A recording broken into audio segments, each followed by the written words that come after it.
우리나라의 백만장자의 수가 몇 명이나 될 것 같습니까? 최근에 지난달에 나온 기사를 제가 이렇게 보게 되었는데, 백만장자가요.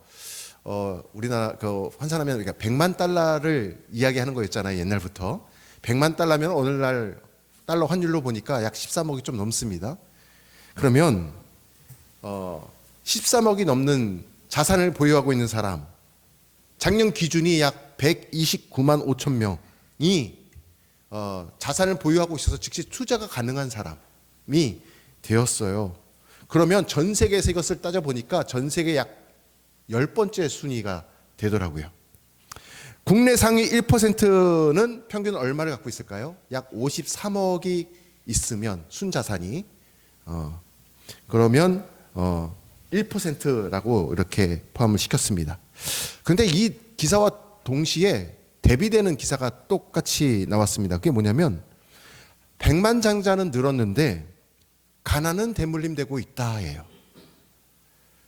가난의 대물림이 싫어서 결혼을 해도 결혼조차도 안 하지만 결혼을 하더라도 애를 안 낳는 그러한 청년들이 많이 있다라는 보도가 같이 실렸습니다.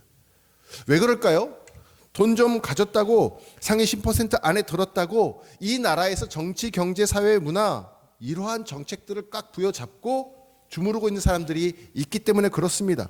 그들 가운데 백만장자는 늘어났는지는 모르겠지만 여전히 부조리하고 불합리하고 불공평한 일들이 사회 전반에 깔려 있으니까 신분 상승의 기회가 있겠습니까? 돈의 축적의 기회가 있겠습니까? 어렵겠죠.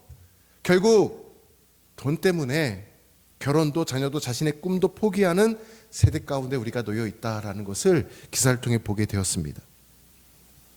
아, 그렇구나. 100만 명. 반면에 이런 생각을 해봤어요. 만약에 우리나라 상위 10% 숫자만큼 예수 그리스도의 복음을 가지고 이 땅 가운데서 올바른 신앙관을 가지고 가치관을 가지고 살아가는 100만 명의 성도들이 있다면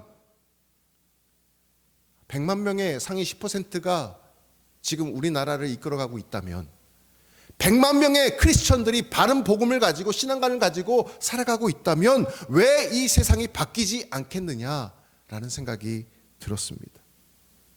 그러므로 오직 교회만이 오직 복음만이 이 세상을 바꿀 유일한 대안임을 믿으시기를 바랍니다.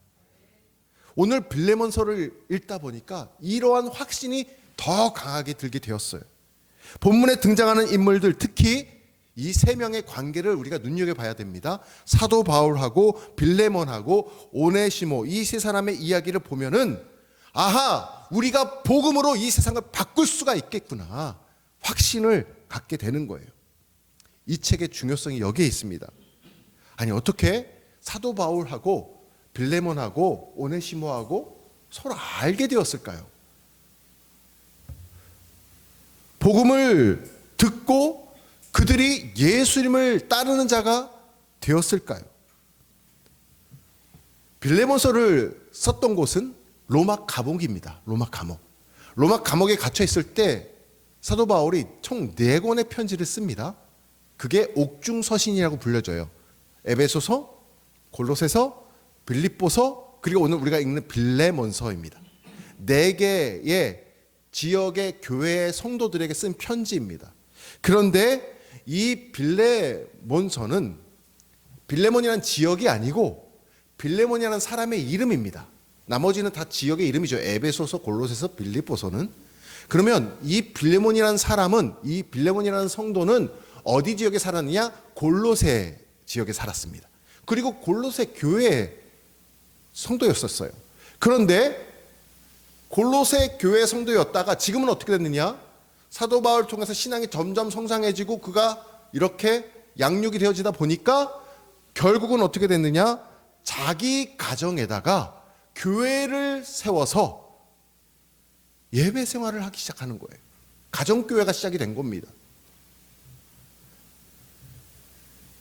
빌레몬이 도대체 누구이기 때문에 이렇게 성경 66권 가운데 기록이 되고, 되게 짧은 한 장짜리 책이잖아요. 그런데 빌레몬이 도대체 어떤 사람이길래 이렇게 성경 66권에 기록이 되어서 오늘날 우리에게까지 이렇게 신앙의 전수가 이어지고 있을까요?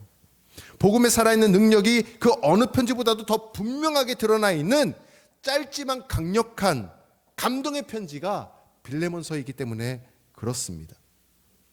바울의 복음 전도에 의해서 그리스도인이 된 두 사람이 등장하죠. 빌레몬 그리고 또 한 사람 오네시모입니다. 이 두 사람의 관계는 어떤 관계였느냐? 빌레몬은 주인, 오네시모는 하인, 노예였습니다. 두 사람의 관계가 그래요. 같은 집 안에서 주인과 하인으로 살았던 자들입니다. 주인의 이름이 바로 빌레몬, 노예의 이름이 오네시모였습니다. 먼저 빌레몬을 살펴보죠.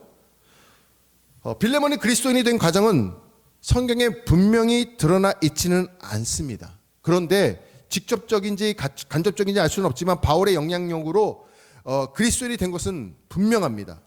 왜냐하면 1절을 한번 보시면 1절에 등장하는 빌레몬을 사도 바울이 얼마나 사랑하고 품고 있는지 이렇게 표현해요. 우리의 사랑을 받는 자요 동역자인 빌레몬과 라고 말하고 있습니다.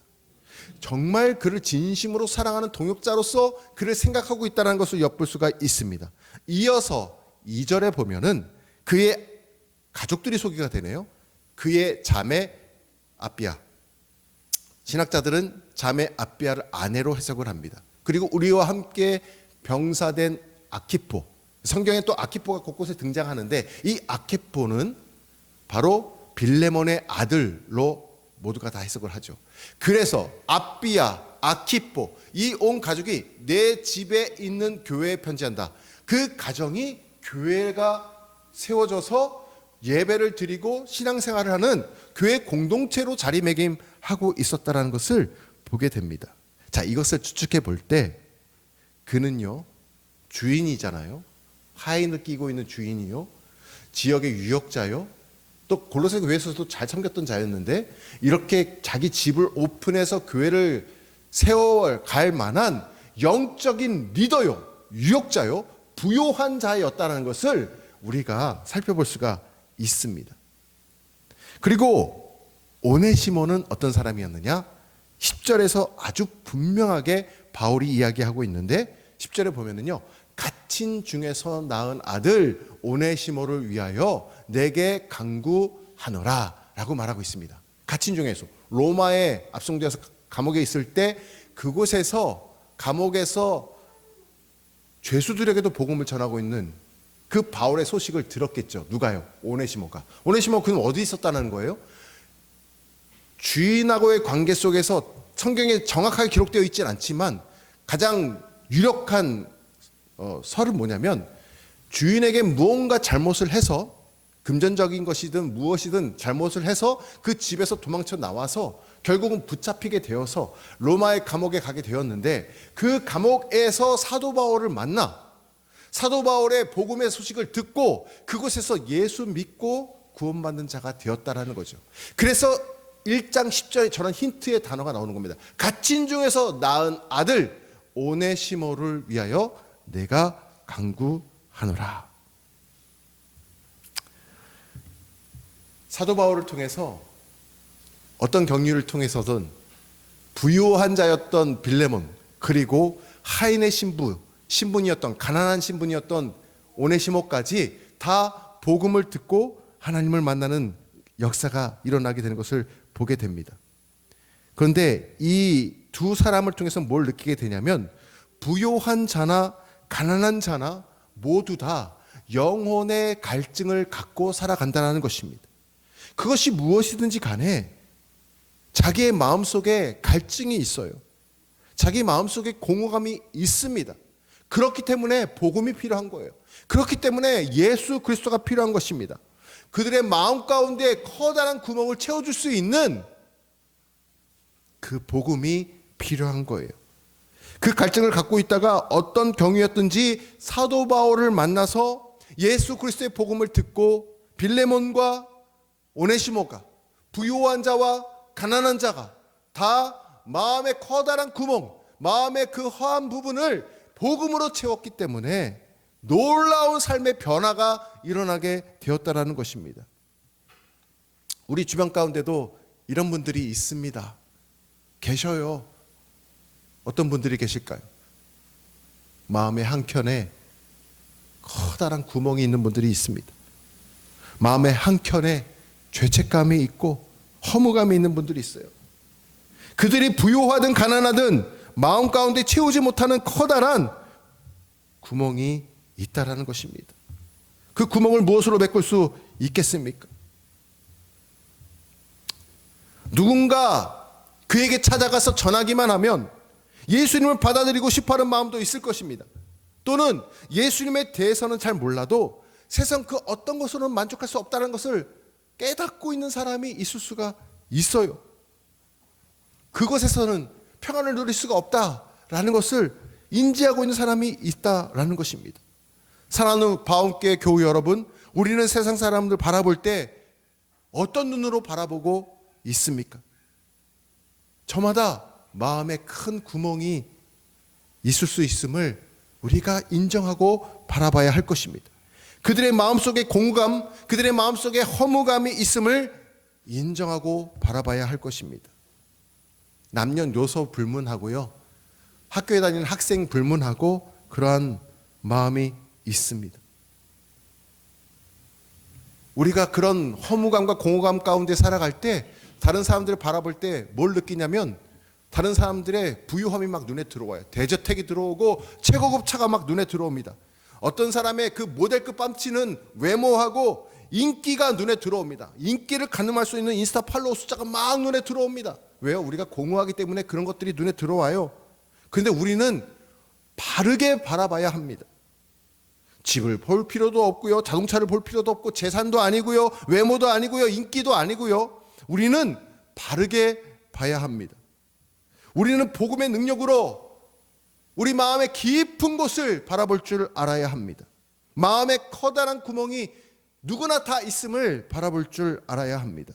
그것을 볼 때, 그것을 알 때, 저 친구에게는, 저 사람에게는 예수님을 꼭 전해야겠구나, 이 복음의 소식을 들려줘야겠구나라는 마음의 감동이 있는 거예요. 복음의 능력으로, 복음의 눈으로 그 사람을 바라볼 때 이러한 감동이 밀려오는 것입니다.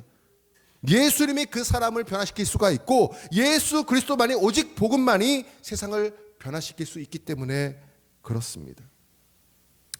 분명한 사실은 복음이 오네시모를 변화시켰다는 것입니다.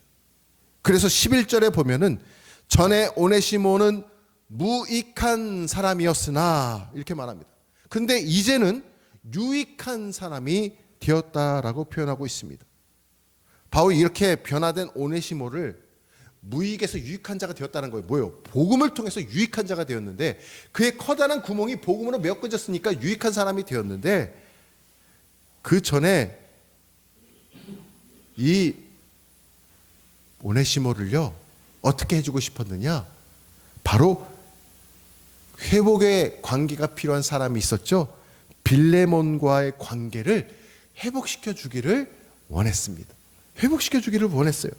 바울 사도가 얼마나 간절하게 부탁하고 있는지 바울 자신, 그리고 빌레몬, 그리고 오네시모를 향한 표현들을 보면은 우리가 알 수가 있습니다. 이 짧은 편지에서 바울은 자신의 이름을 3번 반복해서 이야기하고 있습니다. 먼저 자신을 그리스도를 위해 갇힌 자라고 표현을 했죠. 그리고 자신이 직접 친필로 썼다라고 소개하고 있습니다. 그리스도 안에 갇힌 자 나 바울은 내가 친필로 당신에게, 복사본이 아니고 누가 대신 쓴 게 아니고 내가 직접 정성을 다해서 한자 한자 눌러 쓴, 친필로 쓴 이 편지를 당신에게 소개합니다. 그리고 자신을 나이가 많고 그리고 감옥에 갇혀 있다라는 것을 밝히고 있습니다. 나이가 많은 자신이 감옥에 갇혀 있으니 이 나의 처지를 좀 잘 봐주시고 내가 부탁하는 이 내용을 좀 꼭 좀 들어주십시오라고 간청하고 있는 것입니다. 누구에게? 빌레몬에게 이 빌레몬서를 골로새 교회 성도들에게 골로새서 편지를 쓸 때 동시에 빌레몬서도 같이 보내는 겁니다. 왜요? 골로새 지역에 빌레몬이 살고 있었기 때문에. 그러면서 이 빌레몬에게 이 편지가 전달되게 하는 거예요. 근데 그 가운데 자기 이름을 3번이나 반복하면서 간청하는 거예요. 제발 빌레몬 성도님, 오네시모를 용서해 달라고 쓰고 있는 것입니다. 바울 사도는 그의 편지를 통해서 오직 디모데하고 디도에게만 썼던 표현을 여기 빌레몬에도 쓰고 있는 것이 있습니다. 그게 뭐냐면 디모데하고 디도에게는 자신의 아들이라는 표현을 썼거든요. 디모데와 디도를 사도 바울이 자기 아들, 양아들이라고 표현을 썼어요. 그런데 이 노예 출신인 오네시모를 향해서 감옥에서 낳은 아들이라고 직접 친필로 써서 표현을 합니다. 그러면서 오네시모를 자신의 뭐라고 이야기하냐면 신복이라고 이야기합니다. 12절에 보니까 신복이라는 표현을 써요. 신복이라는 것은 뭡니까? 가슴하고 배라는 뜻입니다. 가슴하고 배, 심장을 뜻하는 거예요. 자기 내부의 심장을 뜻합니다. 우리 마음을 뜻합니다. 우리 마음의 사랑을 뜻합니다. 내 온 마음과 사랑을, 나의 심장을 뜻하는 게 오네시모다라는 거예요. 자기가 가슴으로 낳은, 옥에서 낳은 아들, 제발 이 오네시모를 그 마음속에 커다란 구멍을 복음으로 메꾸고 용서해 달라고 간청하고 있는 것입니다. 이러한 표현들을 통해서 바울 사도가 간절히 요청하는 것은 오네시모가 잘못한 것이 분명히 있는데 그것들을 조목조목 용서해 달라는 것입니다. 비록 오네시모가 종이지만 이제 그리스도 안에서 새로운 형제인 관계로 그를 받아달라는 것입니다. 더 이상 종이 아니라 그를 용서해 주되 그리스도 안에서 형제로서 그를 받아달라는 것입니다. 그리고 이제 오네시모가 바울 곁에서 바울을 도울 수 있게 허락해 달라는 거예요. 그에게 자유를 허락해 주고 마음껏 주님의 사역을 위해서 사도 바울을 도와서 동역할 수 있는 동역자로서 그를 허락해 달라고 간청하고 있습니다. 이 요청들이 바로 사도 바울이 빌레몬서를 기록한 이유이고 이 빌레몬서가 이 성경 66권에 기록되어 있는 이유입니다. 복음을 통해서 변화되었다면 복음을 통해서 다른 이들도 변화될 수 있도록 자유함을 허락해 달라. 관계를 회복해 달라. 복음 안에서 변화가 일어날 수 있도록 그 관계를 풀어 달라라고 이야기하고 있는 것입니다.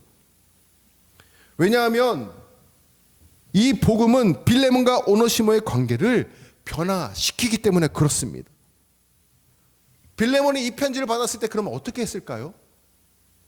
후속 내용은 적혀 있지 않지만 불보듯 뻔합니다.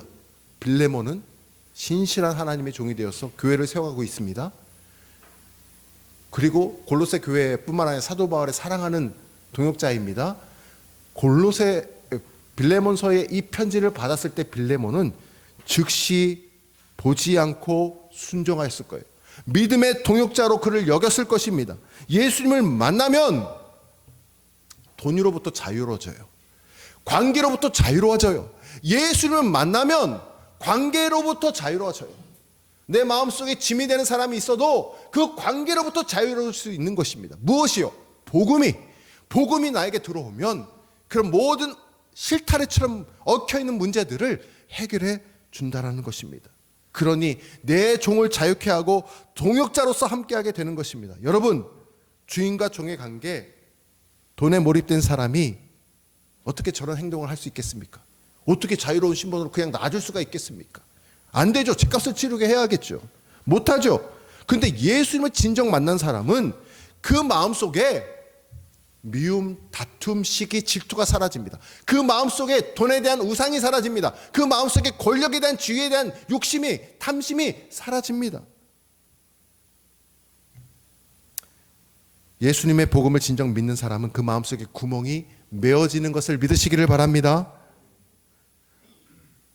이러한 빌레몬과 오네시모 같은 관계의 이야기가 실제로 우리나라에서도 있었습니다. 그리고 지금도 이루어지고 있고요. 그게 뭐냐면 우리나라 기독교 역사 속에 김제에 가면 금산교회라는 기역자 교회가 있습니다. 제가 전에도 한번 설교 때 이야기해 드린 적이 있습니다. 이 금산교회는요, 보시는 저 사진, 기역자 교회 해가지고 남자 여자를 반반 나눠서 같이 예배드리지 않고 분리했잖아요. 그런데 이 금산교회는 선교사의 전도를 받은 김제 금산리의 지주 조독삼의 사랑방에 모여서 예배드리며 시작된 교회예요. 아까 그 교회 터지가 지주 조독삼이 자기 가정을 오픈해서 교회를 세워간 거예요. 약 빌레몬과 같죠? 빌레몬과 같잖아요. 그런데 이 기역자 교회를 세울 때에도 지주 조독삼의 앞장을 섰습니다. 그런데 이제 교회가 조금씩 부흥하니까 처음으로 장로를 선출하게 된 거예요. 그런데 장로 선출할 때 후보자 추천을 받았는데 이 지주 조독삼이 아니라 조독삼의 집에 마부였던, 말을 끌던 이자익이라는 사람이 첫 번째로 추천이 되고 첫 번째로 당선이 되었습니다.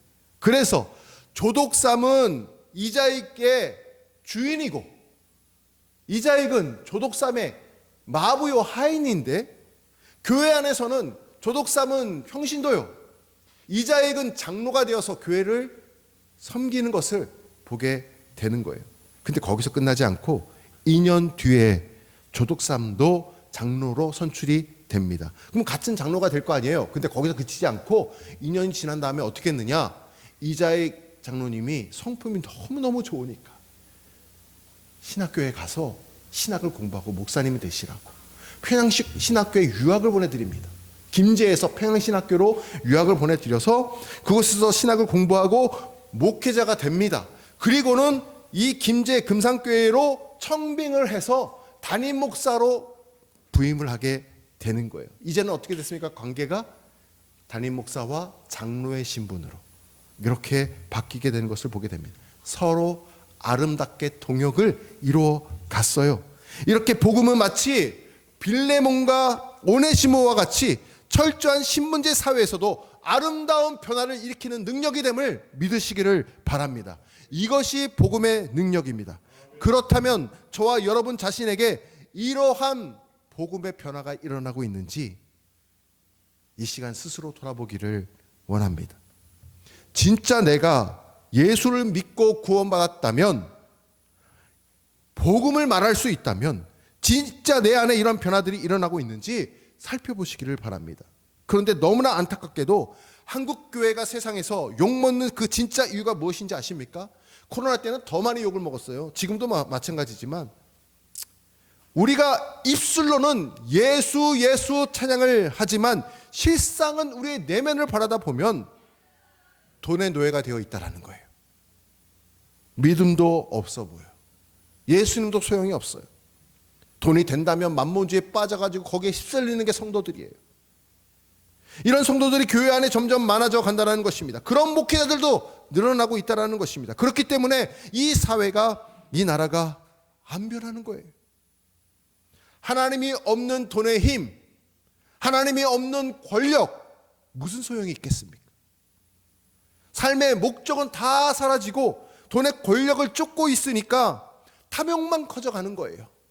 마음속의 구멍은 점점 커져가는데 거기에 대한 갈증으로, 탐욕으로 세상적인 것들을 채우려고 하고 있는 것입니다. 그러면 이 돈을 가지고, 이 돈의 권력과 힘을 가지고 무엇을 하겠습니까?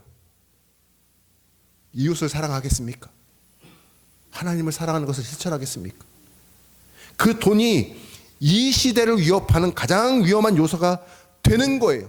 돈의 힘, 돈의 권력을 가지고 자기 자신을 위하는 것 외에는, 자기 자신을 위하는 것 외에는 어떠한 목적도 없다라는 것입니다. 하나님이 없는, 복음이 없는 세상에 주어진 돈과 권력의 힘들은 결국 높은 바벨탑처럼 자기의 우상을 쌓아가는 거예요. 높이 쌓고 있는데 목적이 없어요. 자기를 위해서만 쌓아가고 자기를 위해서만 쌓아갑니다. 무엇을 해야 될지 도대체 모르는 거예요. 자, 그러면 우리는 어떻게 해야 될까요? 이런 시대 가운데 우리는 어떻게 해야 될까요? 안 좋은 일을 만나거든, 어려움에 처함에 생기거든, 여러분 복음을 생각하시기 바랍니다. 여러분 복음을 말하기 바랍니다. 여러분 복음을 찬양하시기를 바랍니다. 예수 그리스도를 내 안에 모시기를 바랍니다. 우는 자의 소망, 위로는 오직 복음밖에 없습니다. 우리가 찬양하지 않았습니까? 그러다 보면 힘든 일, 안 좋은 일, 날 괴롭히는 일, 그 사람이 떠오를 때, 그 일을 떠오를 때, 그 사건을 떠오를 때 복음이 덮습니다. 믿으시기 바랍니다. 그런 일이 떠오를 때 내가 복음을 묵상하고 십자가의 은혜를 사랑하고 십자가의 보혈을 생각하고 나의 죄 사함을 생각하고 그 복음의 능력을 생각하면 복음이 그 일을, 그 사건을, 그 사람을 덮어버려요. 할렐루야. 이게 능력입니다. 그러므로 오늘 말씀은 복음이 한 영혼을 변화시키는 능력이 있다는 사실을 보여줍니다. 복음이 인간관계를 변화시키는 능력이 있다는 사실을 보여줍니다. 특별히 이렇게 철저한 신분제 사회에서 복음이 어떠한 능력이 있는가를 오늘 빌레몬서를 통해서 우리가 보게 됩니다. 오직 교회만이, 오직 복음만이 이 세상을 바꿀 유일한 대안임을 믿으시기를 바랍니다. 진짜 예수님을 만나 세상의 변화된 모습을 보여주는 복음의 사람으로 살아가시는 저와 여러분 되시기를 주님의 이름으로 축원합니다. 오늘 주신 말씀 붙잡고 기도하겠습니다.